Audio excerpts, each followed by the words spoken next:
So to start with the teardown, I'll go ahead and show you the mag and the mag release and how that works. It's real easy. It's like a lot of other guns out there.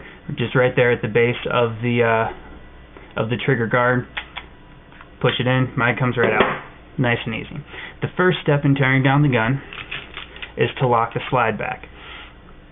That's of course done with your slide lock or your slide release, whichever you want to refer to it as. I like to think of it more as a slide lock. They tend to last longer when you think of them that way, because you're not releasing your slide like that. You're releasing your slide just like so. Kind of saves your metal when you do that. So you start by locking your slide back. Then you take a 9mm round or an empty casing if you're not comfortable working with live ammunition. If you have snap caps around, just about anything works. This right here is your teardown pin, and the way it's designed is you take your 9mm round and it just kind of seats right in there and unlocks it, and you can just pull it right out. It has a little bit of a saddle right in here, and that's where the rim of the 9mm just drops right into, and you just kind of use your rim of your 9mm to pry it right out. I think it's a very ingenious design that you can just take an empty case if you're on the range, or if you haven't started shooting and you just have a full case or a cartridge or a bullet. Just pop it right out if you need to field strip your gun for whatever reason. So there is your teardown pin. Okay, the next step with the pin out, all you do is run your slide forward and it comes right off. This is the grip. All your internal moving parts are here. You can see your trigger operates right there. Your hammer operates right there. As you actuate the trigger, you can see the hammer go back. You hit the release and the hammer comes forward. When the gun's assembled, it'll hit the firing pin right about there, and then as it follows through is what drives the firing pin into the back of the case. The rails on the sides here, I like to keep it well lubricated. As far as handguns go, this is one that I do like to lubricate. A lot of guys won't advocate lubricating guns, or at least not heavily lubricating guns. This is the one part of the gun that I do advocate on this model to lubricate. I like the feel of it, and I found it to be more reliable when it's well lubricated. Moving on into the slide and the internal workings, you have your guide rod and springs. Your rod made out of the same hard plastic as the teardown pin here. They do sell upgrades on Kel-TecCNC.com, I believe is their website, and they do sell steel and I think titanium upgrades. I know they do both metals for this one. I think they might just have the steel for the rod as of right now. It is a double spring for the guide rod. Spring adds a little bit of stability. The springs rotate different directions, so it adds stability and it adds strength. Gives you a little bit more reliable spring to count on in the field and to count on as a concealed carry gun. If you're going to trust this gun with your life, it's good to know that you have a good solid spring in here, and putting two in is a great way to ensure that. Just like a lot of pistols, or automatic pistols I should say, you have your slide assembly, and your barrel just sits right down in the cradle right there. Comes out just like so. On this gun, the ramp to the chamber, from the magazine to the chamber, is on the barrel. So as the slide comes forward, it catches the round in the magazine and it pushes it up that ramp and into battery. And a lot of guns have the ramp either in the frame, in the slide, however it's set up. This one in particular, it's just right on the end of the barrel there.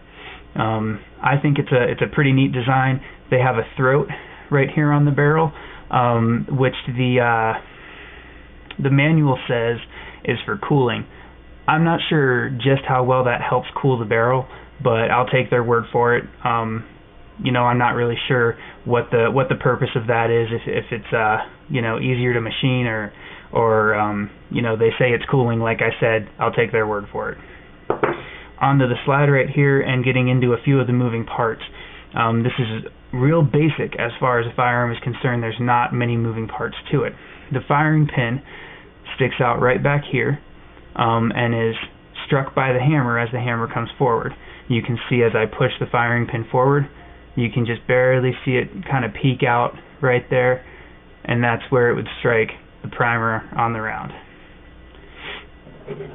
So like I said, now that it's all apart, now that you know the workings, maybe you can see it a little bit better. As the hammer comes forward, goes back as you pull the trigger and releases forward right there. It's going to strike that hammer, which is going to strike the primer on the back of the round. And that's how this gun fires. To reassemble, you want to make sure first that your hammer is in what they call the half-cocked position. Okay, when you pull the trigger, it goes to a full forward. Right there is half-cock, and that's where it locks as the slide actuates when you fire the gun. And then as you pull it back, it goes into a further rearward position before it finally releases and goes forward. So to reassemble, you want to make sure you're in the half-cocked position.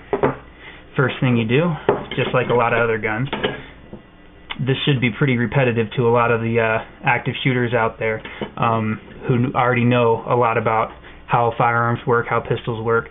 Should be pretty repetitive stuff. You just drop the barrel right in the saddle. You align the spring and the rod with the hole right in the front of the slide there, where your guide rod runs through. You put this end right in the saddle. Now this is where it gets a little bit tricky, and the part where a lot of people will get held up reassembling this firearm for the first time. As you pull it back, you can see it stops right there. Just like that. That's where it stops. Okay? So the trick to this is you have to, as you pull it back, push the barrel in. You have to push the barrel down towards the slide, or towards the frame I mean, then lock the slide in the rearward position. The barrel will cover, as it slides forward and back, it'll cover the hole for the teardown pin. So what you want to do is just find where the hole is exposed, slide your pin right through, and snap it into place. And there you have a completely reassembled Kel-Tec PF9. So finally, in conclusion, I just want to run you through everything we've been through real quick. Kel-Tec PF9, I love it. It's my daily carry gun. It's a great concealment gun in my opinion. It's very thin, it's very lightweight. Very few things that I had to adjust to. The trigger pull is very long, being one of them. The grip angle I had to adjust to, having shot Glocks most of my life. Having to adjust to that Kel-Tec grip angle was a little bit different for me. My philosophy, of course, is a daily carry gun. Like I said, I don't necessarily advocate it for range shooting. If you're going to go down and put a whole lot of rounds through it, not necessarily the gun you want to get. If you had to buy one gun, I don't think that this gun is it. But it does make an excellent gun for daily carry. If you're buying it for that specific purpose, if you're looking into it for that purpose, I think it'll fulfill that purpose wonderfully. It definitely has for me. I absolutely love carrying it. I love shooting it. It's easy to carry. Like I said, I have a few different holsters, and a very easy gun to carry. You saw the teardown, all the working parts. It's a very basic gun as far as what it takes to work, what it takes to maintain it is very easy. Overall, an excellent gun. So we'll see you guys next time here on Snypermedia.